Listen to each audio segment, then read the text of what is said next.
My name is Harvey Nickel. What am I? I am a first-generation immigrant visual artist.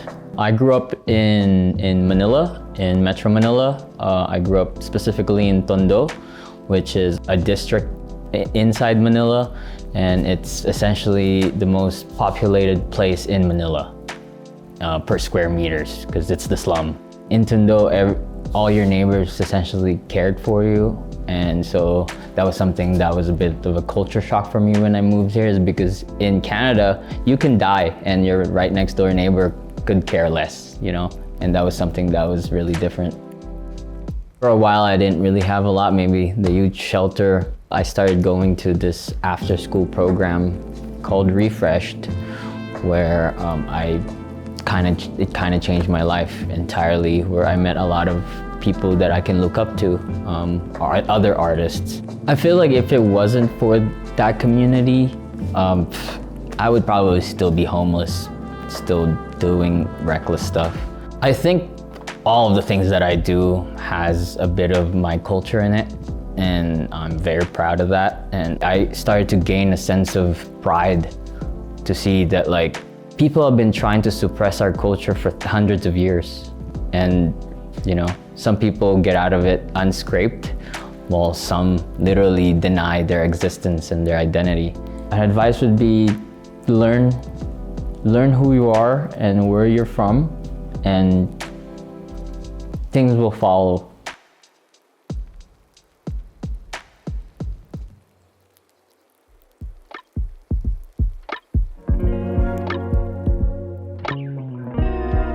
My full name is Moses Aquino. My parents have been calling me Moey from since I was young. What are you? Like, I'm Filipino. When people ask, where are you from? like I'm from Canada. Like, obviously I've worked and lived here for more than half of my life. Like, I do think of myself more as a Canadian rather than Filipino, like in that basis, but I'm Filipino, you know, like from the get-go.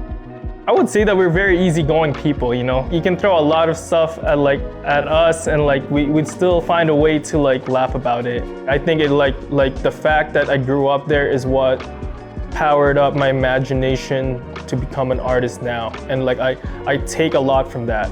As Filipinos, I just want to remain in my roots, but also going forward, as I answered prior, being Canadian means, to me, the opportunity of taking in all these multicultural resources.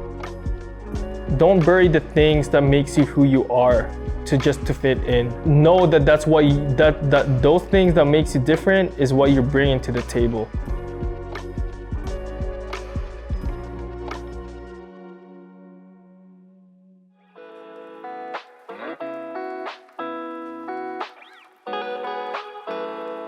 My name is Euniz Brown. I'm a Greek goddess. Just kidding.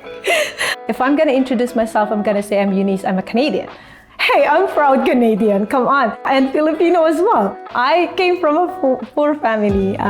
We don't have much. My parents, they always say they only have their 10 fingers to give to us to, lift the family. I remember when I left the Philippines, not knowing what's in front of me. One thing that really that I was grateful for was I had an education, and I remember my cousin telling me, Euniz, you know how to read, you know how to write, use that because that's gonna bring you far. I've lived here now longer than in the Philippines now, so a lot of the home feeling for me is here. But whenever I'm looking for the sun, right, the beach, of course that's the Philippines is something, and the culture in the Philippines, especially Christmas.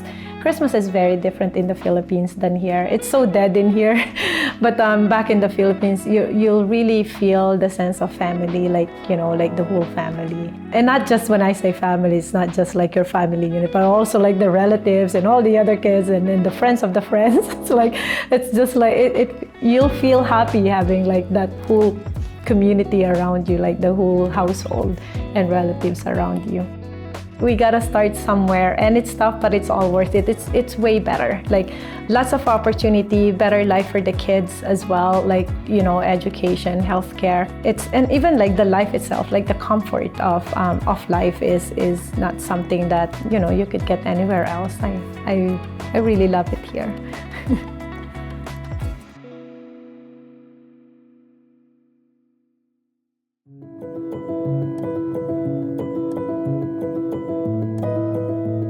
My name is Jasmine Atay, okay, but they call me Sylvia for short. I came here to Canada in 1982. My identity, well, I'm a mix of, I think I'm more of a diverse area now.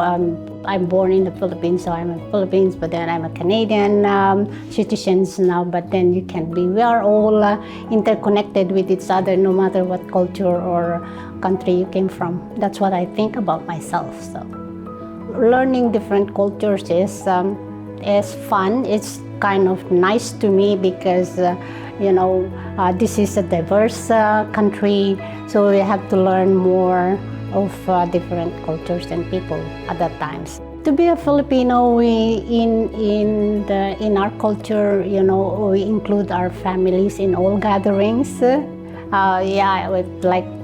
parties. You have to bring all the family has to come all together. So that's our culture back home.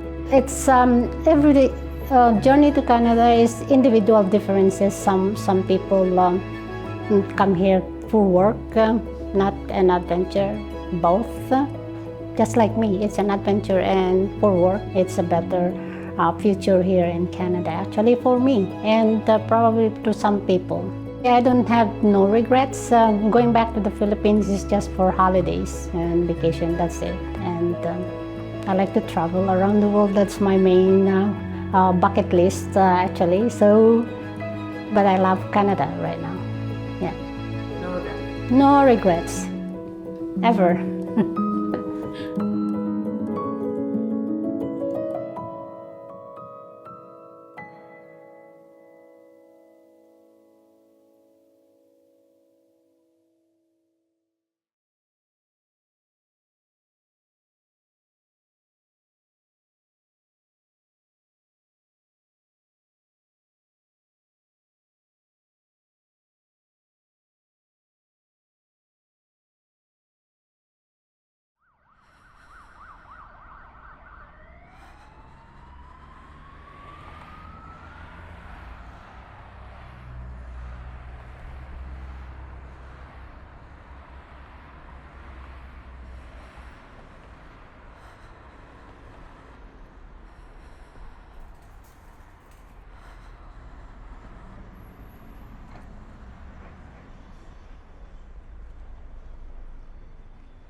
Can you feel my pain?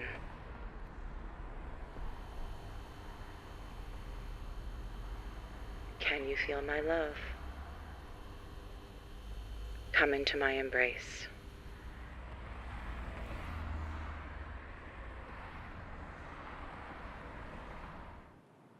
I will protect you from harm,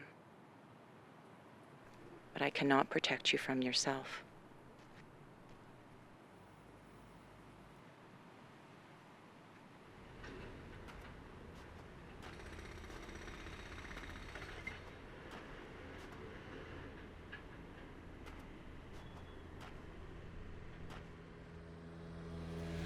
My life is yours, and yours is mine.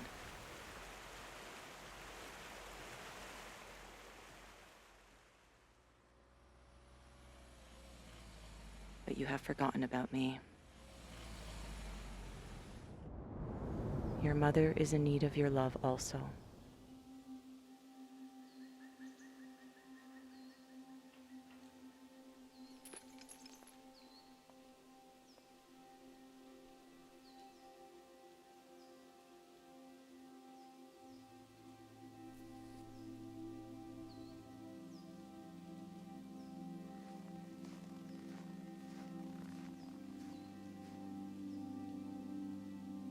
I will be there in the beginning.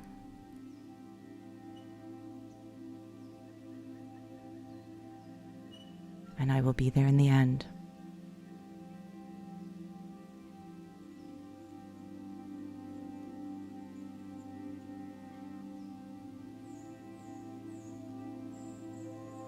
Then we will be together again.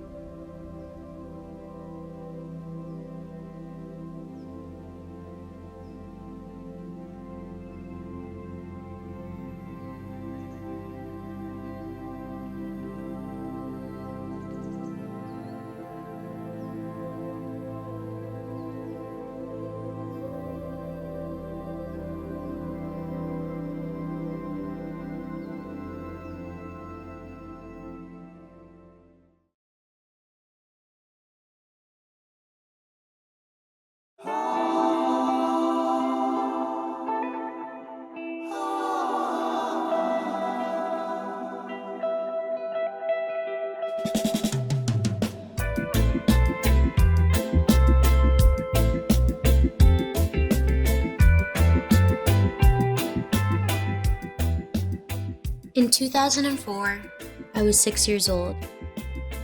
All I can remember was smells of plantain and seasoned eggs coming from the kitchen. My dad always made his eggs with lots of seasoning, tomatoes, and onions.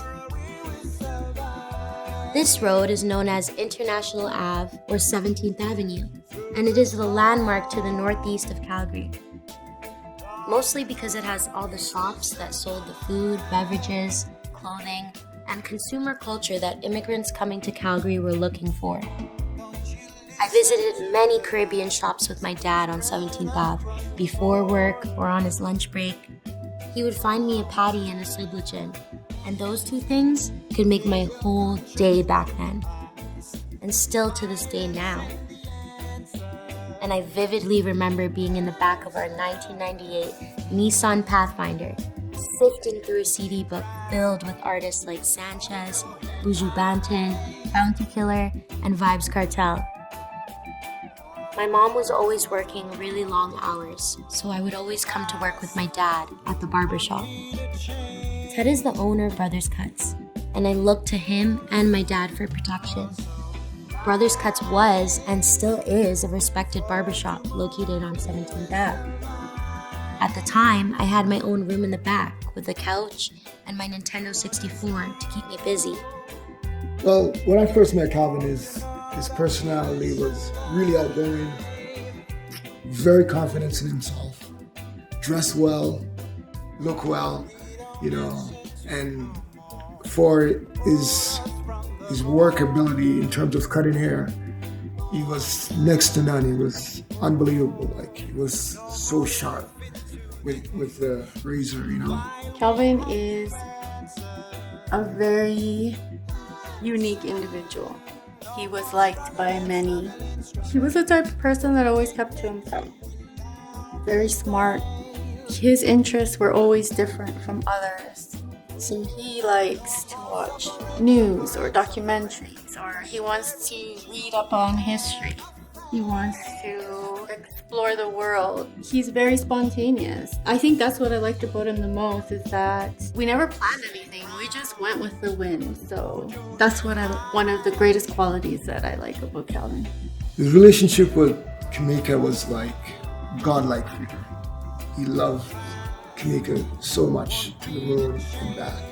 He was to the point where he was literally overprotective of Kamika. That's how much he loved her.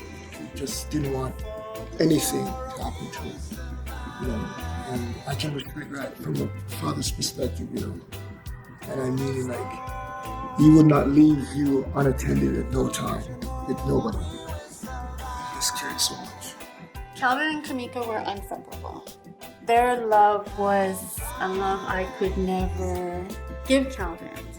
When Kamika was born, that was pretty much it for me.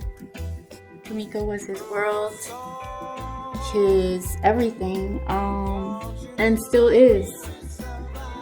Kamika brings so much joy to his life. I hear it every time I speak to him. Even when he says her name, I could feel the smile in his voice. I think a relationship between a father and daughter is something that is very special. But as time went on, you know, he started to become very somewhat introverted, in the sense that he went into a shell, you know. He wasn't as outgoing and outspoken anymore. So you start to wonder what's going on, you know. We shared some experiences, and at the time I didn't know what was happening or what that was, or not like I know today, but that's when everything just changed after that, because he brought awareness, and it was something that was there, but I just didn't acknowledge it, or maybe I didn't want to acknowledge it. But yeah, it was really Ted that brought everything to light. What did the doctors tell you his diagnosis was? They said he had mild symptoms of schizophrenia, and they said if he continued to smoke weed, that his paranoia would increase. And did it increase? Yes, it did. During those years, I didn't really understand what was happening. All I knew was I was losing my dad. It got to the point where I had to put a restraining order because it was getting out of control, and I placed a restraining order, and he wasn't allowed to come within certain distances of Kamika. There were many instances with authorities and social services due to my dad constantly trying to see us, even though he was legally restricted. I remember once he came to our house and police arrived on the scene. I was upstairs in my parents' bedroom, hiding under the covers, extremely scared. And the cop asked me, "Did your father do anything to hurt you? Are you okay?" That was the most polarizing moment for me as a child. I was puzzled. Why would you think my father would hurt me? Why would he hurt me? It was the moment that spiraled confusion. I was envious of my friends in school on days like Father's Day. I would watch others with their dad constantly. It became extremely difficult when he became homeless because I knew, and so did some of my classmates. They would see him downtown and express that to me. I remember the day my dad came to my school to try to see me, very vividly. And the whole school went into lockdown. My teachers were told to call the police if he ever arrived on site. That day, I watched alongside my classmates, my dad, being taken away by the police, all because he wanted to see me, his daughter. Living in the Northeast and going to school in the Northwest was extremely polarizing. I was confused with myself at the age of 13, and even permed my long black curly hair to be straight, like my white blonde-haired friends. It was hard for me to understand my mixed self. From the first to the last day of school of Alberta Ballet, my mother always told me, "Because you're black, you will always have to work 10 times harder than everyone else in the room." And for 13 long years, this statement followed me every day to ballet class. My mom's strong words of encouragement, paired with the discipline of this prestigious ballet school, cultivated the resilience I would need to grow, live, and prosper as a young black woman in Canada. My love for ballet was something bigger than myself. It pushed me through the hardships that I constantly faced as a young girl. It pushed through the stereotype that I would fail because I was another black child without the presence of my black father. Kamika has gone through a lot with the absence of her father, so I think that alone just pushed her to get the Walker Foundation going. Crackhead. Crazy person. Why don't they just get a job? Are phrases that are all too familiar in our society. Every time I've heard them or even found them coming out of my mouth, I would cringe. because I know that any one of those people experiencing homelessness was and still could have been my dad. This adverse life experience of losing my dad and finding my way back to him has led me to fight with a strong passion for the stories of those living on the streets. When you see someone suffering from a mental illness, leave your judgment behind. Fill your heart with compassion and awareness.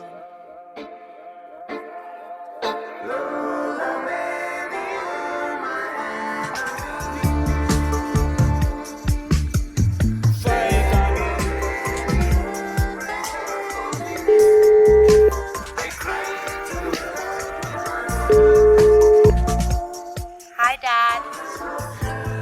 Hi, Kamika. How are you? Good. I miss you so much. I miss you too. I love you. I love you too.